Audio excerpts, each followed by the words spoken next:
बोलो बोलो शंकर भगवान की। DJ Manish Raxaul music by Riya studio Khagaria.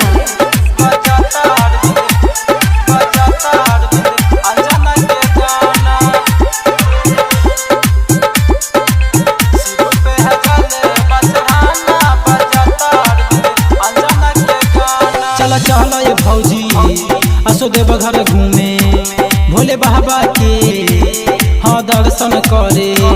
चला चला ये भौजी असो देव घर घूमे भोले बाबा के हाँ दर्शन करे। निकलल बगौआ जमाना बजाता अरविंद अंजना के गाना शिव पे है जल बचढ़ाना बजाता अरविंद अंजना के गाना। चला चला ये भौजी असो देव घर घूमे भोले बाबा के हाँ दर्शन करे।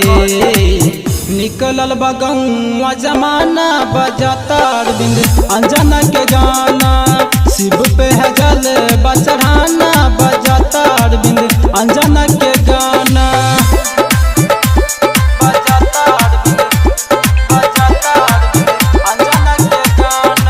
Music by Riya studio Khagaria.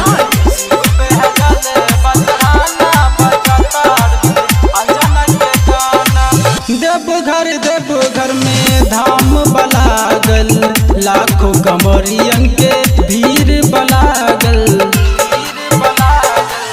पीसतावे भंगिया के गोला खाई के मगन हवे बाबा बम भोला। चरणों में शीश को झुकाना बजाता अरविंद अंजना के गाना शिव पे है जल बचढ़ाना बजाता अरविंद अंजना के गाना।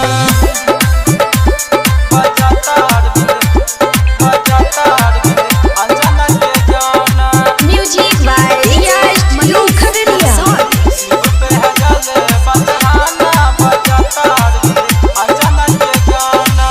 बरसत सावन के रिमझिम पानी करी दया बाबा भोले दानी।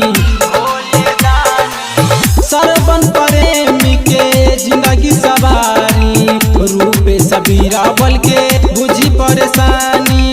रबिन को कभी ना बुलाना बजाता अरविंद अंजना के गाना शिव पे है जल बचढ़ाना बजाता अरविंद अंजना के गाना। चला चला ये भौजी असो देव घर घूमे भोले बाबा के हाँ दर्शन करे।